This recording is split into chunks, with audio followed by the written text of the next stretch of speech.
Eu creio que quanto mais perto nós estivermos da volta de Jesus, mais desesperada e sedenta será o coração da noiva. Que Ele fira o nosso coração de uma vez por todas, no nome de Jesus. Aleluia. Senhor, capture o nosso coração por inteiro. Recalcule as nossas rotas. Nos dê uma nova palavra de direcionamento para esse tempo chamado tempos do fim. Marque a nossa vida. Acelere os processos. Faça o Teu querer, ainda que ele frustre o nosso desejo humano. Pai, no nome de Jesus, eu apresento ao Senhor essa igreja, essa família espiritual. Eu apresento ao Senhor cada pessoa e cada família aqui representada. Eu te louvo, Espírito Santo, pela oportunidade de caminhar com pessoas, com irmãos tão abençoados como o Senhor tem nos dado a graça de caminharmos juntos.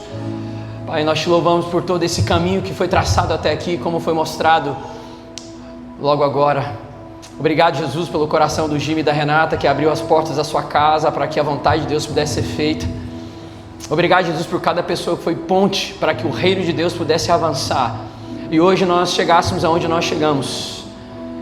E nós sabemos, Espírito Santo, que nós não estamos em busca de um destino humano. Não é sobre qual é o próximo prédio, não é sobre qual é a próxima vitória, mas é sobre a fidelidade de uma igreja que obedece fielmente à vontade de Deus para esse tempo. Por isso, no nome de Jesus, não deixe o nosso coração se envaidecer ou o nosso coração se endurecer, que ele continue sendo um coração ensinável e que o Senhor desenvolva a fidelidade necessária para que a gente cumpra a Tua vontade, ainda que essa vontade seja a contramão do mundo. Em nome de Jesus, eu coloco diante da Tua presença esse momento de palavra e de ministração, que o Senhor possa levar cativo toda a nossa distração, toda a preocupação.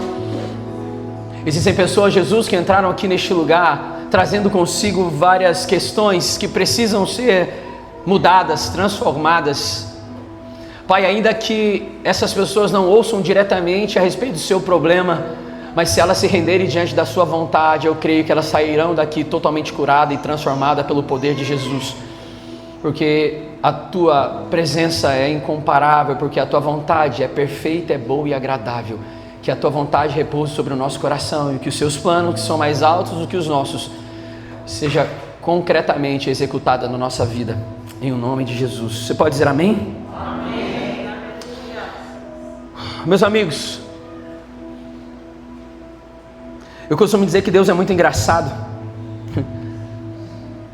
porque Ele às vezes nos coloca em situações pelas quais Ele já sabe que a gente não vai renunciar àquilo que Ele pediu para falar ou para fazer.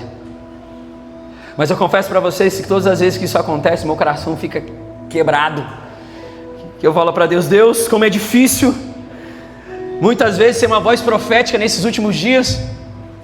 Como é difícil às vezes nós nos rendemos diante da vontade de Deus, sabendo que talvez nós estamos vivendo debaixo de um tempo, e que não é um tempo apenas de vitória, mas é um tempo de onde a gente pode deixar as distrações de lado e olhar para aquilo que realmente é essencial. Meus amigos, pregar aquilo que é essencial não é fácil. Eu falo sempre com a minha esposa que ser um pregador dos últimos dias é a coisa mais difícil do mundo, porque as pessoas que fazem parte dos últimos dias, segundo a palavra de Deus, são pessoas que levantariam para si mestres e líderes que falariam o desejo do seu coração, ou seja, que impulsionariam pessoas para que pudessem satisfazer os desejos da sua vontade. Essa é uma característica dos líderes dos últimos dias. Mas Deus falou também que levantaria profetas que honrariam a vontade de Deus. E às vezes, falar contra uma cultura, falar contra uma geração, falar sobre princípios que às vezes precisam ser recalculados não é fácil.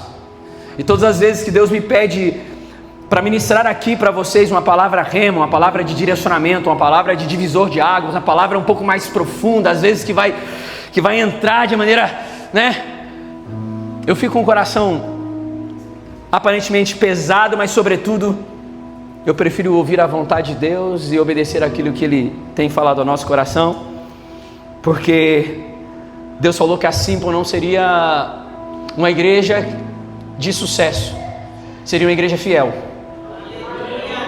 Então, se nós tivéssemos a pretensão de ser uma igreja de sucesso, ou de fazer de uma igreja uma empresa de sucesso, provavelmente nós não falaríamos sobre coisas pelas quais o Senhor gostaria de falar para uma geração, porque nós sabemos que isso às vezes confronta. Mas graças a Deus até o nome foi profético.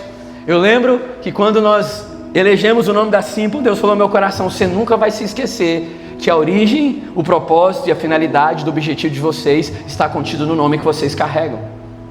Nós não estamos preocupados em ser uma igreja sofisticada, famosa e com sucesso. Nós queremos ser uma igreja simples e fiel a Jesus. Então, meus amigos, antes da gente começar, eu gostaria muito, de verdade, que você prestasse atenção, porque essa palavra é uma palavra de divisor de águas. E ela vai ser um pouco burocrática, mas no final você vai entender exatamente aquilo que o Senhor quer ministrar no nosso coração. Posso ouvir um amém por isso, meus amigos? Amém. Queria muito que você me ajudasse a pregar nessa noite. Que você fizesse um sorriso quando mesmo parecer que não está tão bom assim. Você levanta a mão e diz: glória a Deus, estou com você. Só para eu não desanimar, meus amigos. Aleluia. Você crê que Deus tem uma palavra para mudar a sua vida hoje? Amém. Hoje o Espírito Santo vai recalcular algumas rotas. E talvez você chegou aqui com pretensões de um direcionamento, mas você pode sair daqui com uma direção totalmente diferente. Mas é melhor viver a vontade de Deus do que ser bem sucedido no mundo sem a vontade dele. Eu peço que você abra, por favor, por gentileza, em 2 Tessalonicenses, capítulo de número 2. 2 Tessalonicenses, capítulo de número 2, do versículo 1, nós vamos até o versículo 12.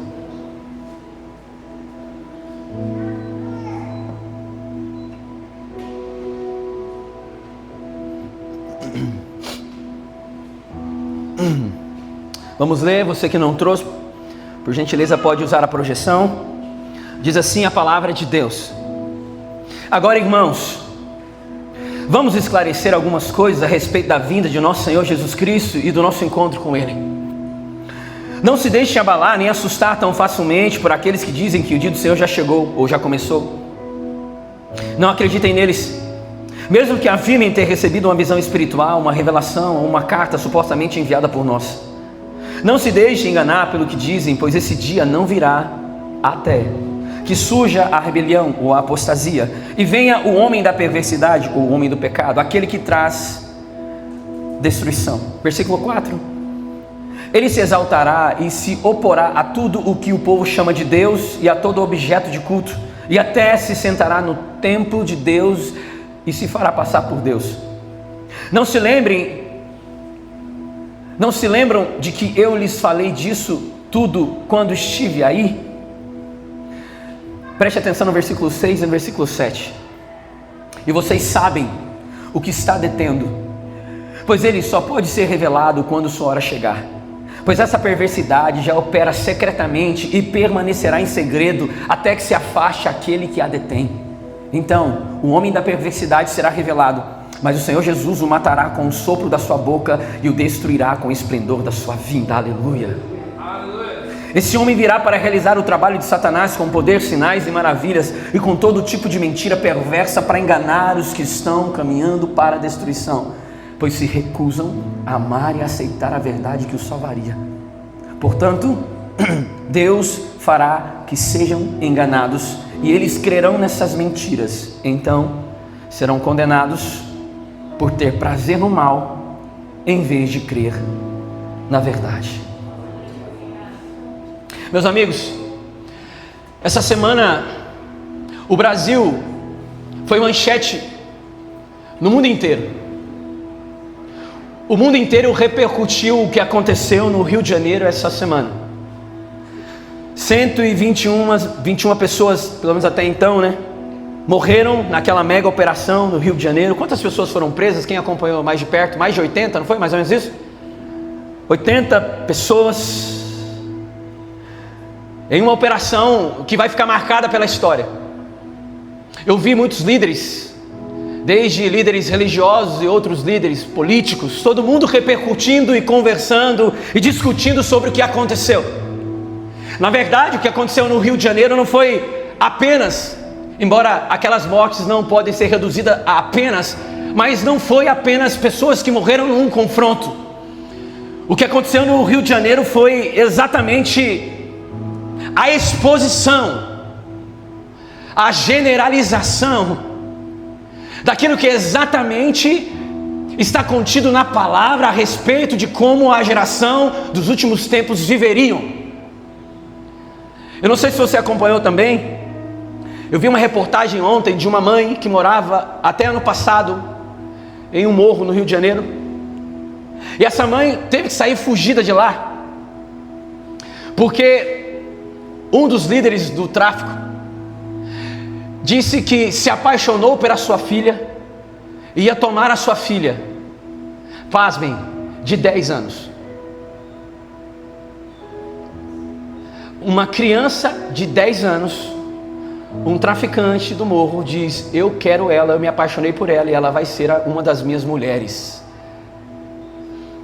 Ela disse que pegou uma mochila, colocou algumas roupas, fingindo levar os filhos para a escola, deixou tudo para trás e nunca mais voltou, porque ela tinha sido ameaçada. Ainda falando sobre esse mesmo contexto, aquele governador chamado Caiado, numa reunião com alguns líderes do Brasil, e aonde estava inclusive também o presidente Lula, ele trouxe a informação de que 100% da Amazônia já está comandada pelo Comando Vermelho, ou tomada pelo PCC, pelas facções do México, da Venezuela e da Colômbia. Nem a FUNAI tem autoridade para entrar na Amazônia, porque ele já foi totalmente tomada pelas facções criminosas. Vocês percebem que nós chegamos em uma condição insustentável de existência. Talvez você conheça alguém perto de você que inclusive já recebeu uma ligação de alguma facção. Eu conheço pessoas que fecharam os seus estabelecimentos porque, além de pagar os seus impostos, ainda assim precisam pagar para serem guardados. Na verdade, eles estão sendo extorquidos. O que acontece no Rio de Janeiro é apenas um retrato de uma perversidade muito maior que já tomou conta da sociedade mundial. A gente não precisa apenas falar no Brasil. Se você quiser olhar um pouco para fora, você vai perceber o que está acontecendo. Vocês percebem, meus amigos, que enquanto a gente finge que não está acontecendo nada, o mundo está caótico e o caos está tomando conta de forma generalizada.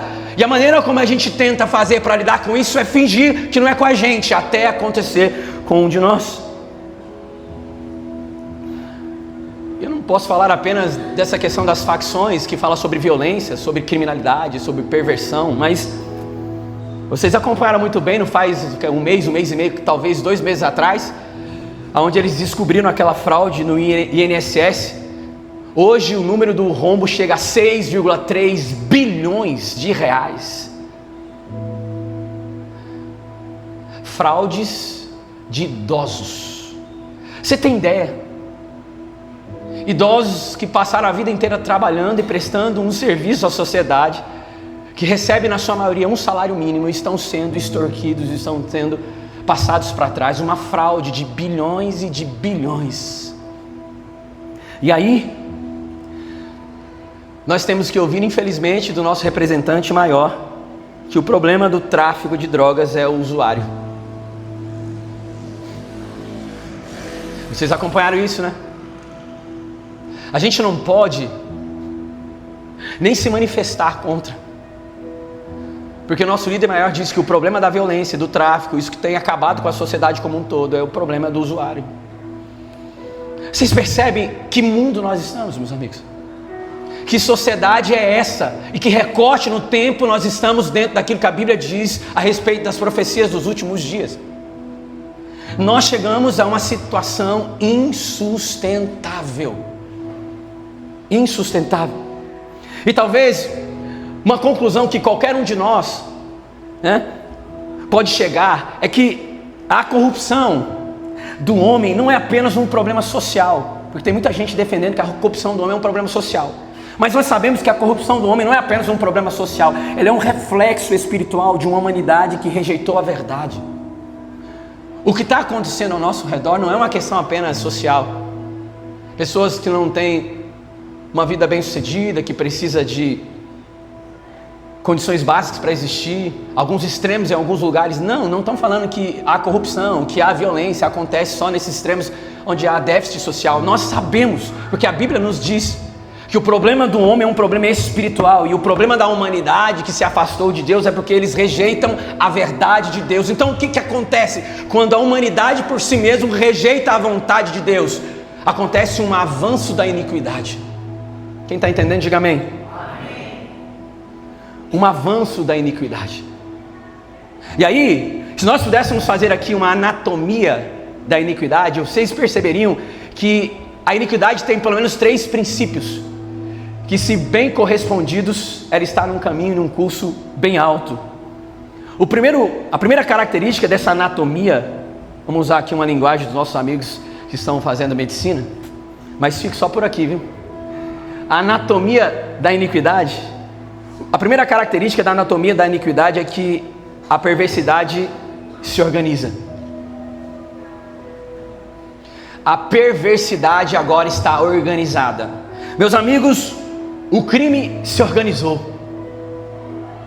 Agora, na verdade, não só o crime se organizou, mas o crime também se institucionalizou. Agora eles estão trabalhando de maneira intencional, se organizando, lavando os seus dinheiros por aí, institucionalizando.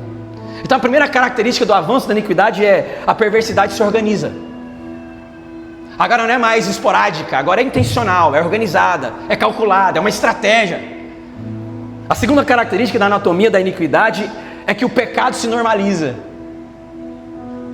Agora, a gente chama isso de fator normalizador. Sabe como algo se torna uma cultura? É quando existem princípios, características que se tornam padrão, logo ele se torna uma cultura. A cultura desses últimos dias normalizou o pecado, e agora eles pecam, porque isso é comum. Isso não gera tanto escândalo mais, não gera um arrependimento logo depois que você faz algo, você fala, nossa, eu fiz alguma coisa, o coração já não fica mais de alguma forma pesado. Não, o pecado se normalizou. E a terceira característica da anatomia da iniquidade é que a consciência agora cauteriza, ela está cauterizada. Isso significa que há uma dessensibilização, não sentimos mais, não temos mais nenhum tipo de ressentimento.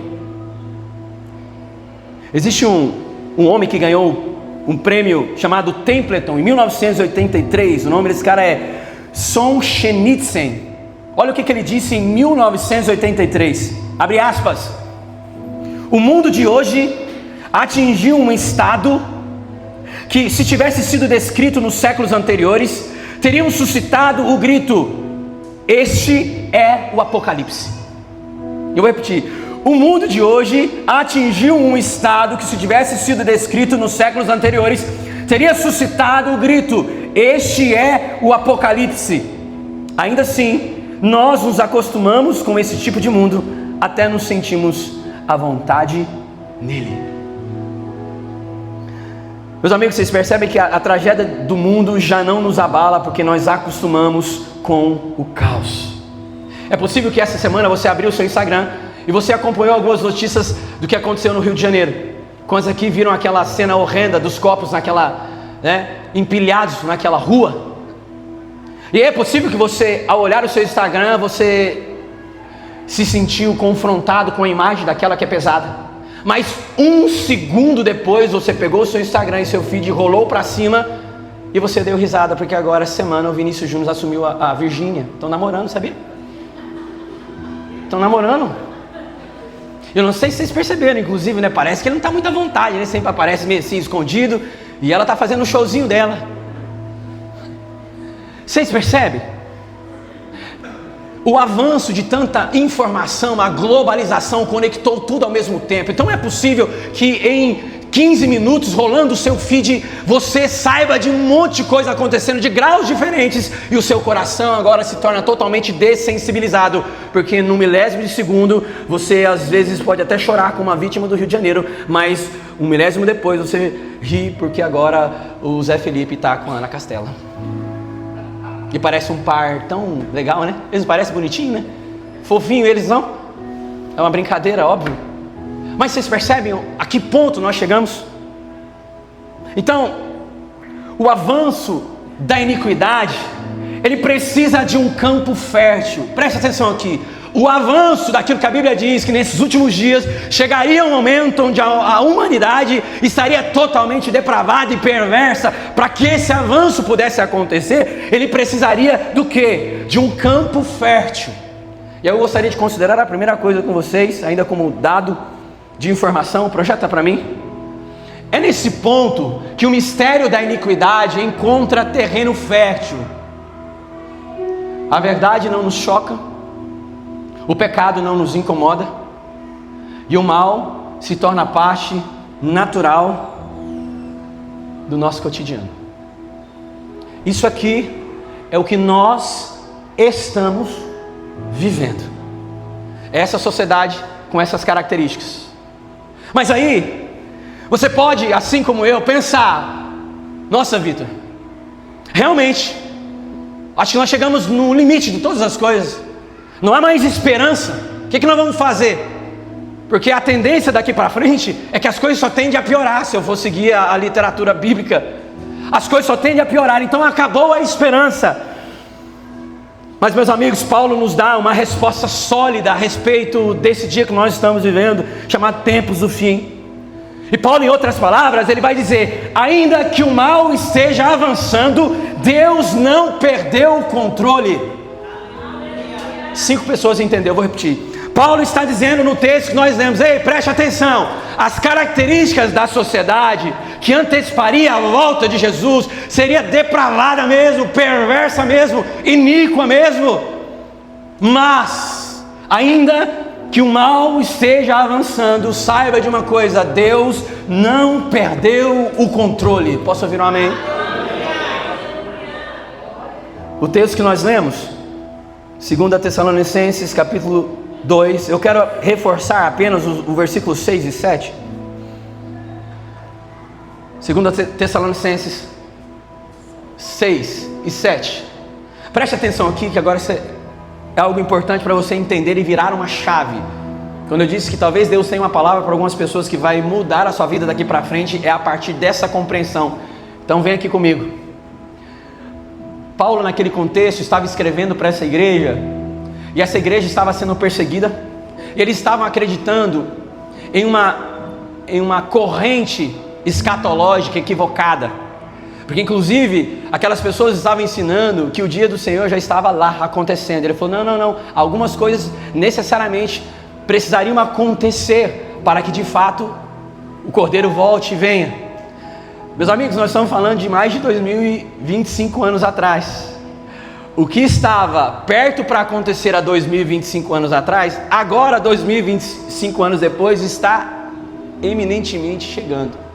Então Paulo diz: e vocês sabem o que está detendo quem? Ele está dizendo a perversidade, um homem da destruição. Pois ele só pode ser revelado quando sua hora chegar. Mais um.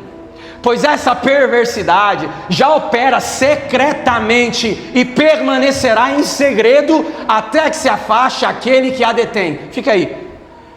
Paulo está dizendo assim: Deus está vendo que essa perversidade está agindo, só que ela ainda está em secreto, ou seja, ela não foi revelada. O homem dessa iniquidade, o perverso que está por trás de todo esse movimento espiritual que está levando à depravação, ele existe, ele está agindo, mas aos olhos humanos ainda é secreto, mas não aos olhos de Deus.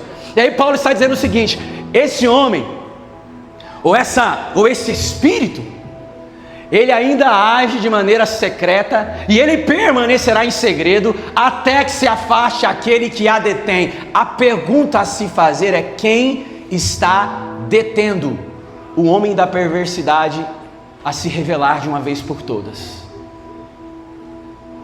essa talvez seja a pergunta mais importante. Quem é essa pessoa, esse algo ou esse alguém que ainda está refreando a manifestação completa da perversidade? Meus amigos, as correntes teológicas mais conservadoras dizem que esse alguém que está detendo o avanço da iniquidade, não deixando com que ele se revele de maneira completa, chama-se Igreja do Senhor. É a Igreja do Senhor que está limitando o avanço completo e veloz disso. Então, a perversidade pode até operar secretamente, mas a soberania de Deus é quem determina o seu limite e o seu fim. E Paulo está dizendo: ei, nós sabemos que ele está agindo, mas existe uma instituição espiritual, e somente ela, que carrega um poder e uma unção para refrear, para limitar e para destronar o espírito da perversidade que tem gerado uma sociedade como essa que nós estamos inseridos. Esse espírito chama noiva do Cordeiro de Deus, que carrega unção e autoridade para isso. O segundo ponto que eu quero considerar com vocês, acho que vocês estão entendendo aonde a gente quer chegar. Segundo ponto: a igreja é a força de contenção que impede o caos de ter domínio absoluto. É a igreja que faz isso. É o Espírito Santo na igreja que inclusive determina os limites. Então, meus amigos, de verdade, eu gostaria que você tivesse a compreensão do que é aquilo que nós chamamos de Igreja do Senhor. A Igreja do Senhor não é um templo quadrado como esse. A Igreja do Senhor não é aquela que só fica cantando música aleatoriamente. Não, a Igreja do Senhor, cujo você é membro dela, parte desse corpo, carrega consigo a responsabilidade, a autoridade de deter o avanço da iniquidade. Então há poder diante das suas mãos para que você possa determinar. Talvez essa não seja a palavra, eu não gosto dessa palavra porque parece que nós temos poder de fazer aquilo que só Deus pode fazer. Então tira a palavra determinar. Mas a igreja carrega a responsabilidade e a autoridade para cumprir a vontade de Deus. E um dos aspectos da vontade de Deus é saquear o inferno. Então vocês percebem que nós não vemos para a igreja para que Deus nos abençoe. Eu não venho na igreja para que Deus me arrume uma companheira para casar. Essa não é a finalidade primeira. Eu não venho na igreja para ser alguém bem sucedido. Essas coisas são acrescentadas, amém? Elas são acrescentadas. Eu venho à igreja porque eu sou a igreja, e juntamente com o corpo pelo qual eu estou ligado, eu tenho uma tarefa, eu tenho uma missão clara, de olhar para esse mundo pelo qual nós estamos inseridos, perverso, iníquo, violento, levantar a bandeira e dizer: ei, eu tenho um caminho de esperança para essa calamidade, esse caos que impera sobre a vida de vocês. Nós temos autoridade para dizer: não vai acabar desse jeito. O fim de todas as coisas não vai ser estabelecido por um perverso. Pelo contrário, há esperança para o perdido, há esperança para aquele que tem fome, há esperança para aquele que precisa que as suas lágrimas sejam enxugadas, há esperança. O mundo não acaba aqui. A igreja é esse instrumento, meus amigos, a luz do mundo, o sal da terra, aonde as pessoas vão olhar para nós como instituição espiritual, mediada pelo Espírito Santo de Deus, e as pessoas olharão para nós nesse mundo caótico e nos verão como referência. E as pessoas vão olhar para a maneira como você é marido dentro da sua casa. As pessoas vão olhar para a igreja e vai perceber como aquele membro daquela igreja se porta no trabalho. E aí, sem que você fale uma única palavra, você vai estar dizendo para as pessoas: ei, olhe para mim, porque eu vou ensinar a vocês como é que se deve se relacionar com o outro. Ei, olhe para a igreja, porque a igreja vai ensinar para vocês como ser santo em um mundo depravado. Ei, olhe para a igreja, porque a igreja vai ensinar para vocês como é ter uma moralidade que honre a Deus. A igreja é esse instrumento espiritual, vou chamar de instituição. A igreja é essa instituição espiritual que está detendo a manifestação completa do perverso. E ele carrega uma missão, e a missão é: ainda há esperança. Nós somos uma mensagem viva de que há esperança em um mundo caótico. Por isso eu gostaria de verdade que vocês permitissem que o Espírito Santo falasse ao coração de vocês agora e recalculasse a principal rota da sua vida. Vou aproveitar mais uma vez meus amigos universitários aqui. E eu não sei se vocês já têm essa consciência, mas essa vida de médico é muito difícil. Não só a faculdade é difícil, o trabalho é difícil, a vida é difícil. Tem alguns amigos, alguns familiares que são médicos. Então, se for só para ganhar dinheiro, existiria outra forma de ganhar dinheiro ainda de forma bem mais tranquila, uma vida com mais qualidade, sem aquela loucura de plantão. Então eu acho que vocês já escolheram a medicina não pelo fato do dinheiro, mas saiba de uma coisa: o mais importante não é o diploma que vocês vão receber, o mais importante é o testemunho que vocês vão deixar nesse tempo que vocês estão fazendo esse curso. Conversando essa semana com meu amigo Eduardo, a gente falando sobre alguns projetos, e a gente chegou à conclusão de que não vale a pena gastar 1 minuto da minha vida fazendo algo que não tenha reverberação eterna. Só para ganhar dinheiro? Fazer algo que não muda a vida de ninguém, que não expressa o reino, que não revela a vontade do Pai, que não é um arauto do rei, que não é... Não, gente, não faz sentido, de verdade. Vocês não precisam se preocupar com a sobrevivência, mas vocês têm que se preocupar de que talvez a profissão de médico vai ser o campo missionário mais frutífero que vocês possam ter. Então, quando vocês estiverem naquele dia falando, não tenho mais força para estudar, preciso estudar de novo, não lembre e nem olhe para o seu mural dos sonhos, você vê aquela casa, aquela Mercedes, não, olhe e lembre, isso aqui eu vou curar vidas e levá-las para o reino. Não há tempo, meus amigos. A igreja tem uma missão específica. O lugar onde você for inserido dentro da sociedade, seja aonde for, saiba, não é para você ganhar dinheiro, é para você ganhar almas, é para você anunciar o reino. A prosperidade vai chegar na vida de vocês, isso vai ser um caminho natural. A palavra de Deus diz que as bênçãos do Senhor correm atrás de nós. Deus nos abençoa enquanto nós estamos dormindo, para dizer, não é seu sacrifício, não é a sua vontade, é o meu jeito de fazer. Eu usei os meninos aqui da medicina, mas cada um de vocês que estão aqui, vocês são profissionais liberais, são profissionais de áreas específicas, e de verdade, se você está no seu trabalho e você percebe que você não gerou um fruto para a eternidade, talvez você esteja perdendo um tempo precioso, preciosíssimo. Porque a igreja foi chamada para levantar a bandeira, primeiro, autoridade e unção, para limitar o avanço do iníquo ou da perversidade, mas sobretudo, para anunciar que ainda há esperança para o perdido, que ainda há cura para aqueles que precisam de uma transformação. Nós carregamos isso em qualquer lugar que nós possamos entrar. É isso que nós somos chamados para ser. Deus vai usar a sua profissão de médico, de eletricista, de consultor, de analista, de psicoterapeuta, apenas como ferramenta de missão. É só isso. Então, de verdade, sai daqui hoje pensando, eu tenho cumprido a missão da igreja?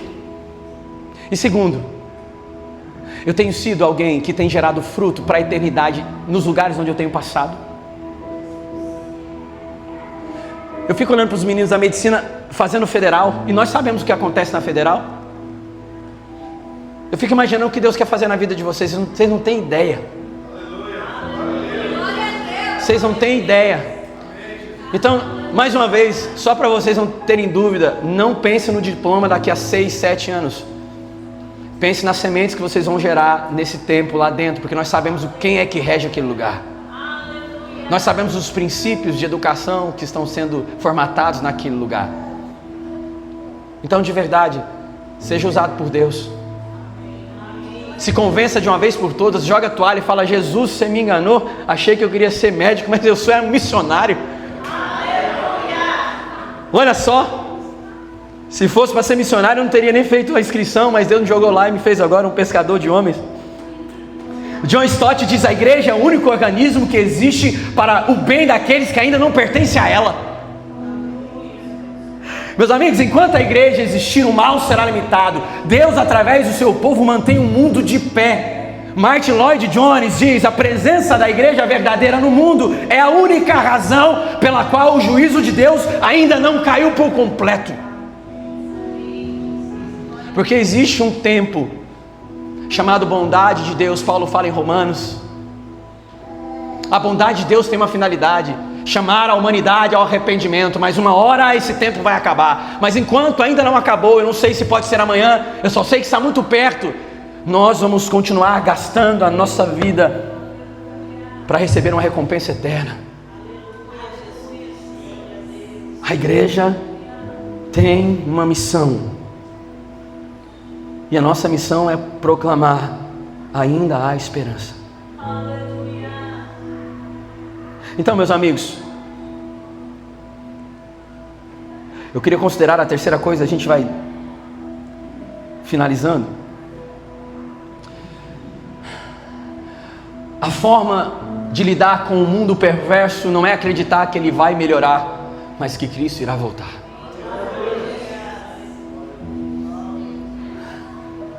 Vocês perceberam que no texto que nós lemos, no versículo 8, volta lá, Danilo, 2 Tessalonicenses 2, o versículo 8.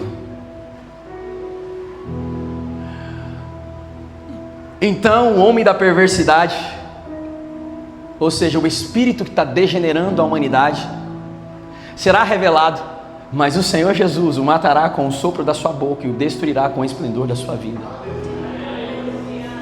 Não é a resposta achar que esse mundo vai melhorar, embora a igreja é esse contraponto, mas ela tem um tempo determinado. A nossa esperança não está em achar que no futuro teremos uma vida mais organizada, mais justa. Não, meus amigos, isso não vai acontecer.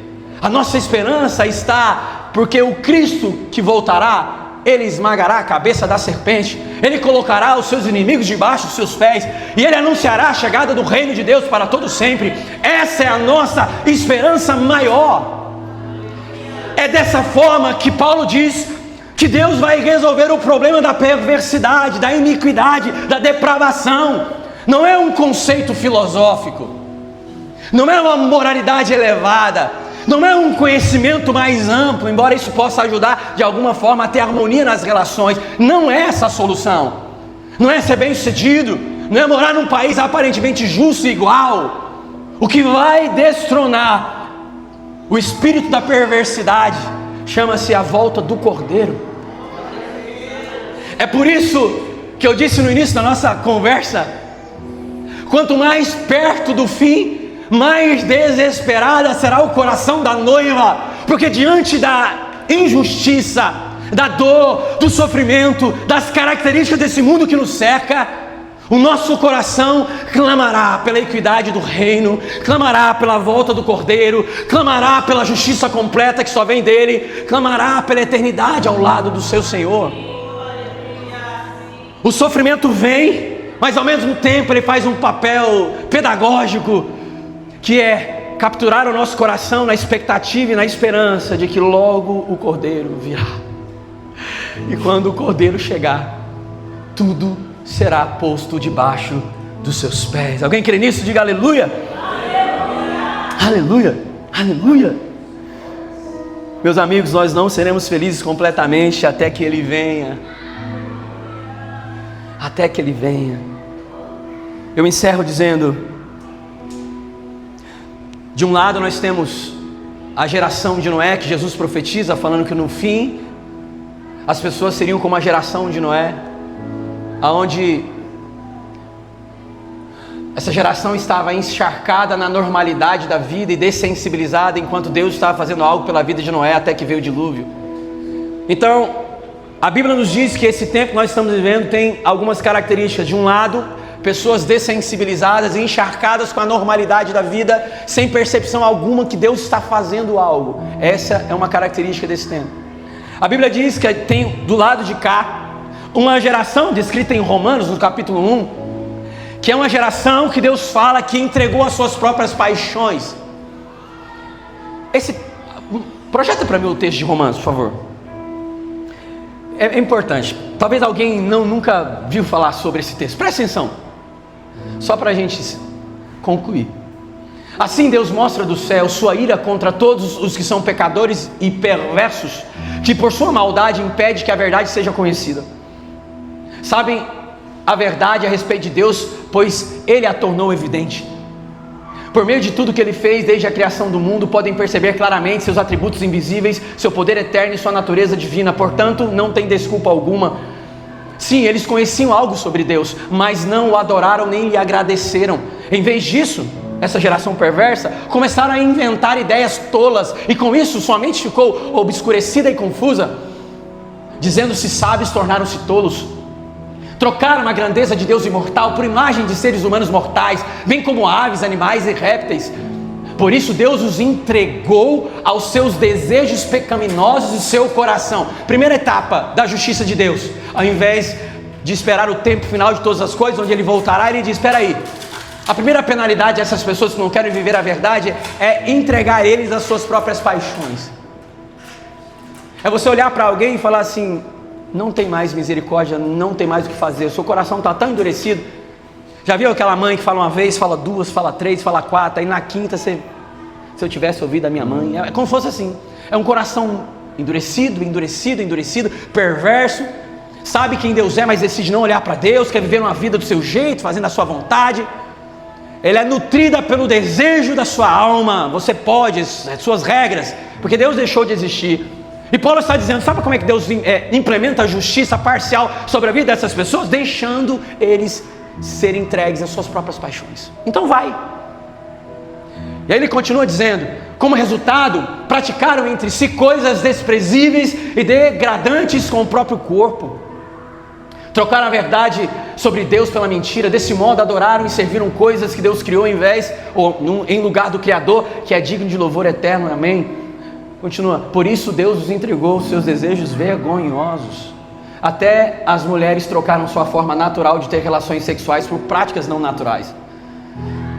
E os homens, em vez de ter relações sexuais normais com mulheres, arderam de desejos uns pelos outros. Homens praticaram atos indecentes com outros homens, e em decorrência desse pecado sofreram em si mesmo o castigo que mereciam.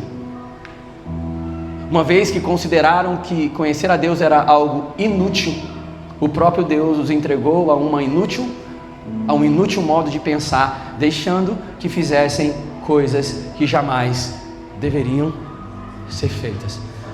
Um lado, uma geração de Noé dessensibilizada a partir daquilo que Deus está fazendo. O outro lado, uma geração perversa que decidiu não servir à vontade de Deus e foi entregue às suas paixões. E no meio, a igreja do Senhor Jesus levantando a sua mão e dizendo: ei, ainda há esperança para o perdido. Esse é o cenário dos últimos dias. Uma galera dessensibilizada, uma galera intencionalmente querendo defraudar aquilo que Deus estabeleceu como verdade, e a igreja no meio disso, fazendo e cumprindo a sua missão. No nome de Jesus eu encerro dizendo: saia daqui hoje e recalcule as suas expectativas da sua vida como um todo. Entenda que você foi chamado para algo poderoso. Entenda a missão pela qual Deus destinou sobre a sua vida. Entenda a responsabilidade que isso é. E sobretudo, seja porta-voz de Deus aonde você colocar as plantas dos seus pés. Cito a minha esposa para encerrar. Ela disse há um tempo atrás: já não há mais tempo para sermos quem éramos antes. Eu sei que o Espírito Santo está falando e vai continuar falando ao coração de muita gente. Se permita de uma vez por todas, outra vez pela primeira vez, dar crédito àquilo que Deus está falando. O Danilo brincou aqui, né? Quem sabe a gente pode abrir uma Simpa em outro estado. E não é uma brincadeira não, ó, eles sabem. Essa palavra está perseguindo eles, não vai adiantar. É isso. Não está indo lá para gerenciar uma empresa, está indo lá para ser porta-voz de Deus para uma geração que precisa de salvação. E o dinheiro virá. E o dinheiro virá. No nome de Jesus, meus amigos, já não há mais tempo para perdermos tempo, mesmo que você ainda não consiga entender. Quantos vão cumprir a vontade de Deus para a sua vida? Diga amém. No nome de Jesus. O Espírito Santo está bradando e quer te usar de maneira poderosa. Saiba que você carrega um poder abundante sobre a sua vida. Você só precisa destinar. Você só precisa permitir. No nome de Jesus. Eu quero orar por você nessa noite. Gostaria que você pudesse se colocar de pé. Aleluia. Aleluia. Aleluia.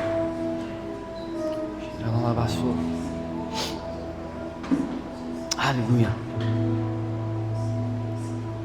Aleluia.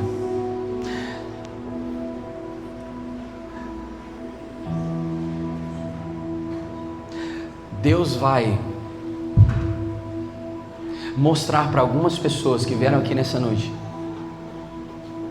que Ele realmente tem um chamado na sua vida, através de alguns